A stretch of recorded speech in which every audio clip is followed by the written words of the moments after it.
तो आज की इस वीडियो में हम लोग क्लास 11 मैथमेटिक्स का chapter 9 sequence and series chapter का एक्सरसाइज 9.3 से क्वेश्चन नंबर 26 और 27 को सॉल्व करेंगे। इससे पहले हम लोगों ने इस चैप्टर का एक्सरसाइज 9.1 और 9.2 को कंप्लीट कर दिया है और एक्सरसाइज 9.3 का क्वेश्चन नंबर 1 से लेके 25 तक सॉल्व करके मैंने आप लोगों को वीडियो प्रोवाइड कर दिया है। अगर आपने अभी तक उन वीडियो को नहीं देखा है तो सारे वीडियो का प्लेलिस्ट का लिंक इस वीडियो के नीचे आप लोगों को मिल जाएगा। आप उस लिंक के ऊपर क्लिक करके उन सारे वीडियोस को एक एक करके देख सकते हैं। और अगर आपने अभी तक अपना प्यारा चैनल को सब्सक्राइब नहीं किया तो सब्सक्राइब कर लीजिए। अगर आप हमारे चैनल को फॉलो करेंगे तो क्लास 11 मैथमेटिक्स के लिए आप लोगों को कोई भी एक्स्ट्रा ट्यूशन लेने की जरूरत नहीं पड़ेगी। तो चलिए आज का वीडियो शुरू करते हैं। पहला क्वेश्चन नंबर 26 में बोल रहे थे कि insert two numbers between 3 and 81 so that the resulting sequence is GP. मतलब यहां पर हम लोगों को 3 और 81 ये दोनों नंबर के अंदर में हम लोगों को और दो नंबर्स इंसर्ट करना है ताकि रिजल्टिंग सीक्वेंस आपका जीपी फॉर्म करे। जीपी फॉर्म मतलब ज्योमेट्रिक प्रोग्रेशन फॉर्म करे। मतलब 3 और 81 तो ये दोनों नंबर के अंदर में हम लोगों को दो और नंबर इंसर्ट करना है। तो जब हम लोग दो और नंबर इंसर्ट करेंगे तो टोटल कितना नंबर्स हो जाएगा? टोटल आपका 4 नंबर्स हो जाएगा। तो ये 4 नंबर्स आपका जीपी फॉर्म करना चाहिए। अभी देखिए ये जो दो नंबर हम लोग इंसर्ट करेंगे ये दोनों नंबर तो हम लोगों को पता नहीं है, तो हम लोग शुरू में ही यहां पर इन दोनों नंबर्स को एज्यूम कर लेंगे। तो चलिए इसका सॉल्यूशन शुरू करते हैं। तो शुरू में ही यहां पर हम लोग एज्यूम करेंगे let capital G1 comma capital G2 be two numbers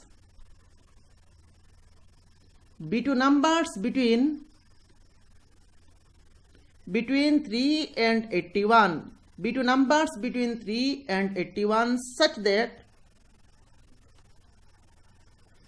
that 3 comma capital G1 comma capital G2 comma 81 are in GP। तो यहां पर हम लोगों को वो दो नंबर निकलना है, तो उन दोनों नंबर को हम लोगों ने एज्यूम कर लिया कैपिटल G1 और G2। अभी हम लोगों को G1 और G2 का वैल्यू निकालना है। तो उससे पहले हम लोग यहां पर एज्यूम कर लेते हैं फर्स्ट टर्म और कॉमन रेशियो को। तो let small a is equal to first term comma small r is equal to common ratio. तो यहां पर हम लोगों ने फर्स्ट टर्म और कॉमन रेशियो एज्यूम कर लिया। अभी यहां पर ये जो 3 क्या है? ये 3 है आपका फर्स्ट टर्म।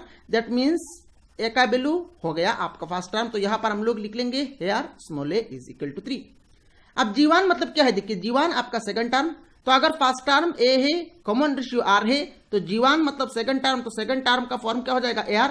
अब a का वैल्यू तो हम लोगों को पता है 3, पर r का वैल्यू हम लोगों को पता नहीं है। तो डेट मीन्स हम लोग G1 का वैल्यू डायरेक्टली नहीं निकाल सकते।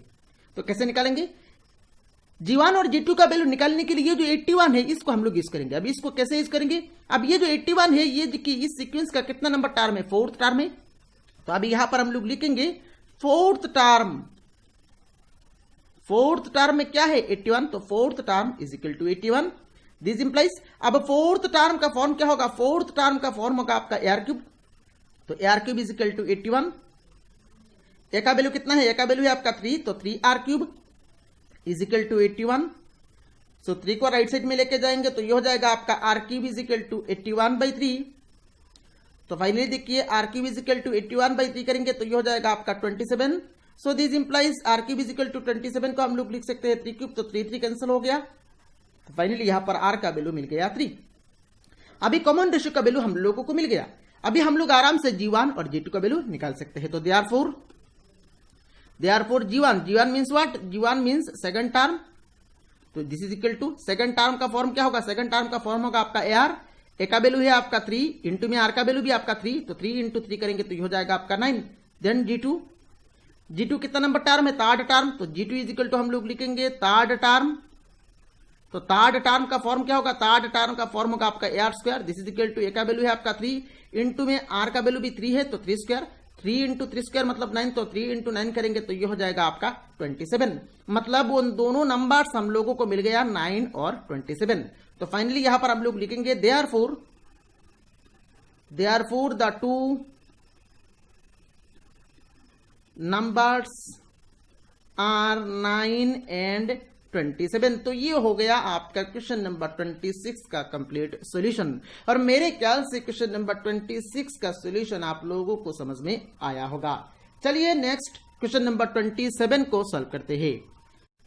नेक्स्ट क्वेश्चन नंबर 27 को सॉल्व करने से पहले हम लोगों को एक डेफिनेशन को समझना पड़ेगा, और वो डेफिनेशन है आपका जियोमेट्रिक मीन। जियोमेट्रिक मीन को हम लोग शॉर्ट फॉर्म में कहेंगे जीएम। अब जियोमेट्रिक मीन का मतलब क्या है? मान लीजिए हमारे पास दो नंबर है, एक तो ये आपका स्मॉल ए और दूसरा है आपका स्मॉल बी। तो इन दोनों नंबर के अंदर में हम लोगों ने और एक नंबर कैपिटल ए इंसर्ट किया। कैपिटल ए इंसर्ट करने के बाद यहां पर अभी हमारे पास 3 नंबर हो गया। तो ये तीनों नंबर अगर जीपी फॉर्म करता है, कैपिटल ए इंसर्ट करने के बाद अगर ये तीनों नंबर जीपी फॉर्म करता है, तब जाके हम लोग कैपिटल ए को कहेंगे capital A is the geometric mean between small a and small b. मैं फिर से रिपीट कर रहा हूं, हमारे पास दो नंबर है स्मॉल ए और स्मॉल बी। इन दोनों नंबर के अंदर में हम लोगों ने एक नंबर कैपिटल ए को इंसर्ट किया। कैपिटल ए इंसर्ट करने के बाद हमारे पास 3 नंबर हो गया। तो अगर ये तीनों नंबर जीपी फॉर्म करता है, तब जाके हम लोग कैपिटल ए को कहेंगे capital A is the geometric mean between small a and small b. मेरे ख्याल से ज्योमेट्रिक मीन का मतलब क्या है आप लोगों को समझ में आया होगा। चलिए इसका डेफिनेशन किस तरह से लिखेंगे देख लेते हैं। तो यहां पर हम लोग लिखेंगे given two numbers small a and small b, if we insert a number capital A between them so that small a capital A small b are in GP, such number capital A is called the geometric mean that is GM between small a and small b. अभी यहां पर ये जो condition है small a capital A small b are in GP, इस condition को use करके हम लोग एक फॉर्मूला निकालेंगे। दो नंबर का ज्योमेट्रिक मीन किस तरह से अभी हम लोग निकालेंगे, उस फॉर्मूला को यहां पर हम लोग डिराइव करेंगे। तो यहां पर अभी हम लोग लिखेंगे now small a capital A small b are in GP. तो ये 3 नंबर जीपी में है, दैट मीन्स हम लोग क्या लिख सकते हैं, दिस इंप्लाइज हम लोग लिख सकते हैं second term divided by first term is equal to third term divided by second term, लिख सकते हैं दिस इंप्लाइज। अभी यहां पर हम लोग क्रॉस करेंगे तो a इंटू ए हो जाएगा आपका A square is equal to small A into small B, ये हो जाएगा आपका a into B A B. So this implies A square को छोड़ेंगे तो क्या हो जाएगा, राइट साइड में यहां पर हम लोगों को देना पड़ेगा प्लस माइनस और रूट ओवर ऑफ देना पड़ेगा, तो plus minus root over of A भी आ गया। अभी यहां पर हम लोग क्या कर रहे थे कि हम लोग स्मॉल ए और स्मॉल बी को पॉजिटिव मान रहे हैं, और स्मॉल ए और स्मॉल बी को पॉजिटिव मान रहे हैं, और कैपिटल ए को भी हम लोग पॉजिटिव मान रहे हैं। तो अगर कैपिटल ए को हम लोग पॉजिटिव मान रहे हैं, दैट मीन्स यहां पर हम लोग प्लस माइनस नहीं देंगे, सिर्फ यहां पर प्लस को ही यहां पर कंसिडर करेंगे। तो यहां पर हम लोगों को मिल गया कैपिटल ए का value root over of A b, और ये जो root over of A b है ये क्या है, ये है आपका, यहां पर हम लोग लिखेंगे which is the GM between small a and small b। That means A और बी का ज्योमेट्रिक मीन निकालने का फॉर्मूला मिल गया। क्या होगा फॉर्मूला, क्या आया है फॉर्मूला है आपका root over of a into b. मतलब मान लीजिए मैंने आपको कहा 2 और 8 का ज्योमेट्रिक मीन निकालिए, तो आप क्या करेंगे 2 और 8 को गुना कर देंगे तो हो जाएगा आपका 16, और उसके बाद स्क्वायर रूट ले लेंगे। तो 16 का स्क्वायर रूट क्या आएगा 4। That means geometric mean between 2 numbers कैसे निकाला जाता है, उन दोनों नंबर्स का प्रोडक्ट और उसके बाद स्क्वायर रूट, उन दोनों नंबर्स का प्रोडक्ट और उसके बाद स्क्वायर रूट। मेरे ख्याल से ज्योमेट्रिक मीन का मतलब क्या है और किस तरह से निकाला जाता है ये आप लोगों को समझ में आया होगा। चलिए अभी इस डेफिनेशन को यूज करके क्वेश्चन नंबर 27 को सॉल्व करते हैं। क्वेश्चन नंबर 27 में बोल रहे देखिए find the value of small n so that a to the power n plus 1 plus b to the power n plus 1 divided by a to the power n plus b to the power n may be the geometric mean between small a and small b। तो यहां पर हम लोगों को देखिए small n का value निकालना है। अगर ये एक्सप्रेशन स्मॉल a और स्मॉल b का ज्योमेट्रिक मीन का वैल्यू हो, मतलब ये जो एक्सप्रेशन है इस expression is equal to geometric mean between small a और स्मॉल b हो, तब जाके हम लोग यहां पर n का वैल्यू निकालना है। तो चलिए इसका सोल्यूशन शुरू करते हैं। तो यहां पर हम लोग क्या करेंगे, हम लोग यहां पर लिखेंगे geometric mean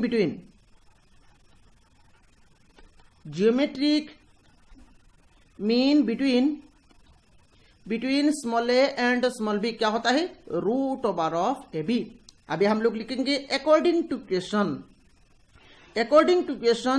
GM between small a and small b क्या दिया गया है, GM between small a and small b दिया गया है आपका small a to the power n plus 1 then plus small b to the power n plus 1 divided by small a to the power n then plus small b to the power n। This implies, अभी left side में geometric mean between small a and small b क्या हो जाएगा, root over of A b हो जाएगा। तो root over of A B is equal to a to the power n plus 1 then plus B to the power n plus 1 divided by A to the power n plus B to the power n। This implies, अभी देखिए left side में square को हटाने के लिए हम लोग क्या करेंगे, बोथ साइड ये जो स्क्वायर रूट है इसको हटाने के लिए हम लोग क्या करेंगे, बोथ साइड स्क्वायर कर देंगे। तो बोथ साइड जब हम लोग स्क्वायर करेंगे तो क्या हो जाएगा, लेफ्ट साइड में हो जाएगा आपका root over of A B then उसका square is equal to right side में भी क्या हो जाएगा, राइट साइड में हो जाएगा आपका A to the power n plus 1 then plus B to the power n plus 1 divided by A to the power n plus B to the power n whole square. This implies, अभी left side में देखिए square root cancel हो गया तो ये हो गया आपका a B is equal to right side में क्या करेंगे, न्यूमरेटर में क्या हो जाएगा, देखिए न्यूमरेटर में हो जाएगा आपका A to the power n plus 1 then plus B to the power n plus 1 का होल स्क्वायर और डिनोमिनेटर में क्या हो जाएगा, डिनोमिनेटर में हो जाएगा आपका A to the power n plus B to the power n whole square. तो अभी यहां पर न्यूमरेटर में और डिनोमिनेटर में यहां पर A plus B whole square formula लगा के ब्रेक करेंगे तो क्या हो जाएगा, this implies A B is equal to, तो अभी यहां पर क्या करेंगे, A plus B whole square formula लगा के ब्रेक करेंगे तो क्या होगा देखिए, तो ऊपर में हो जाएगा आपका A to the power n plus 1 then square then plus 2 into A to the power n plus 1 into B to the power n plus 1 then plus B to the power n plus 1 square divided by, नीचे भी हम लोग same formula लगा के break करेंगे तो क्या हो जाएगा, ये हो जाएगा आपका A to the power n whole square then plus 2a to the power n into B to the power n then plus b to the power n whole square. These implies AB is equal to अभी ऊपर में देखिए a to the power n plus 1 whole square, इसका मतलब क्या है, देखिए यहां पर हम लोग ये फॉर्मूला लगाएंगे a to the power m to the power n क्या होता है, a to the power parts आपस में गुना हो जाता है मतलब a to the power mn हो जाता है। तो यहां पर क्या हो जाएगा, यहां पर a to the power n plus 1 whole square मतलब a to the power 2 into n plus 1 ये हो जाएगा। तो ये हो जाएगा क्या, देखिए a to the power 2 into n plus 1 मतलब ये हो जाएगा आपका a to the power twice n plus 2, a to the power twice n plus 2 then plus 2a to the power n plus 1 into b to the power n plus 1 then plus यहां पर भी क्या हो जाएगा, यहां पर भी 2 गुना करेंगे तो ये हो जाएगा आपका b to the power twice n plus 2। नीचे भी सेम फॉर्मूला लगाएंगे तो नीचे क्या हो जाएगा, ये हो जाएगा आपका a to the power twice n then plus 2a to the power n into b to the power n then plus b to the power twice n। These implies, अभी यहां पर हम लोग क्रॉस कर देंगे ab इंटू दिस करेंगे तो यहां पर क्या हो जाएगा ab into a to the power twice n then plus 2 into a to the power n into b to the power n then plus b to the power twice n is equal to a to the power twice n plus 2 then plus 2a to the power n plus 1 into b to the power n plus 1 then plus b to the power twice n plus 2। These implies, अभी हम लोग क्या करेंगे, A B से यहां पर गुना कर देंगे तो क्या हो जाएगा, देखिए a b into A to the power twice n then plus a b into 2a to the power n into b to the power n then plus a b into B to the power twice n is equal to, हम लोग इसको लिखेंगे तो is equal to है हमारे पास a to the power twice n plus 2 then plus 2a to the power n plus 1 into b to the power n plus 1 then plus b to the power twice n plus 2। These implies, अभी यहां पर देखिए a b मतलब a means a to the power 1 है तो a to the power 1 into a to the power twice n, इन दोनों को हम लोग एक साथ करेंगे तो क्या हो जाएगा, इन दोनों को एक साथ करेंगे तो ये हो जाएगा आपका a to the power twice n plus 1, law of indices formula लगा दिया, इनटू में भी देन प्लस यहां पर देखिए A means A to the power 1, B means B to the power 1, तो A to the power 1 into A to the power n करेंगे तो क्या हो जाएगा, देखिए 2 इंटू ये हो जाएगा आपका A to the power n plus 1। Similarly B to the power 1 into B to the power n करेंगे तो ये हो जाएगा आपका B to the power n plus 1। Then plus यहां पर देखिए b means B to the power 1, तो यहां पर क्या हो जाएगा a into B to the power 1 into B to the power twice n, ये हो जाएगा आपका b to the power twice n plus 1। तो लेफ्ट साइड को हम लोगों ने सिंप्लीफाई कर लिया, is equal to right side में हमारे पास है देखिए a to the power twice n plus 2, then plus 2a to the power n plus 1 into में b to the power n plus 1, then plus b to the power twice n plus 2। अब देखिए 2a to the power n plus 1 into b to the power n plus 1 left side में भी है, right side में भी है, तो ये दो टर्म यहां पर कैंसिल हो जाएगा। तो कैंसिल होने के बाद यहां पर हम लोगों को क्या रह गया है, देखिए हम लोगों के पास यहां पर हम लोगों के पास लेफ्ट साइड में ये टर्म रह गया है और ये टर्म, और राइट साइड में ये टर्म और ये टर्म रह गया है। अभी हम लोग क्या करेंगे, ये जो टर्म है इसको हम लोग लेफ्ट साइड में लेके जाएंगे और ये वाला टर्म को हम लोग राइट साइड में लेके जाएंगे। तो क्या हो जाएगा, देखिए A to the power twice n plus 1 into में b, then minus A to the power twice n plus 2 is equal to b to the power twice n plus 2, then minus a into b to the power twice n plus 1। Next हम लोग क्या करेंगे, next यहां पर देखिए a to the power twice n plus 1 है into b, और यहां पर a to the power twice n plus 2 जो है इसको हम लोग क्या लिख सकते हैं, देखिए a to the power twice n plus 2 को हम लोग लिख सकते हैं a to the power twice n plus 1, a to the power twice n plus 1 plus 1। अभी a to the power twice n plus 1 को हम लोग क्या लिख सकते हैं, इसको हम लोग लिख सकते हैं a to the power twice n plus 1 into a to the power 1। तो ultimately a to the power twice n plus 2 को हम लोग क्या लिखेंगे, a to the power twice n plus 1 into a to the power 1। Then देखिए a to the power twice n plus 1 यहां पर है, तो हम लोग a to the power twice n plus 1 को कॉमन ले लेंगे। सेम काम हम लोग राइट साइड में भी करेंगे। राइट साइड में b to the power twice n plus 2 को हम लोग क्या लिख सकते हैं, इसको हम लोग लिख सकते हैं b to the power twice n plus 1 into b to the power 1। उसके बाद b to the power twice n plus 1 को हम लोग कॉमन ले लेंगे। तो चलिए यहां पर हम लोग कॉमन ले लेते हैं।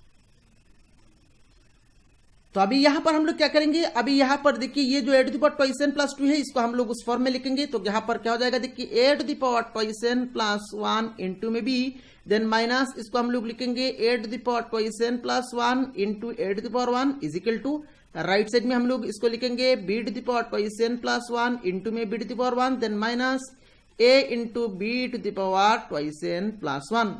दिस इंप्लाइज अभी इस पूरा लाइन में देखिए कॉमन क्या आ रहा है, इस पूरा लाइन में कॉमन आ रहा है आपका a to the power twice n plus 1, तो इसको हम लोग कॉमन ले लेंगे। तो कॉमन आ गया आपका a to the power twice n plus 1।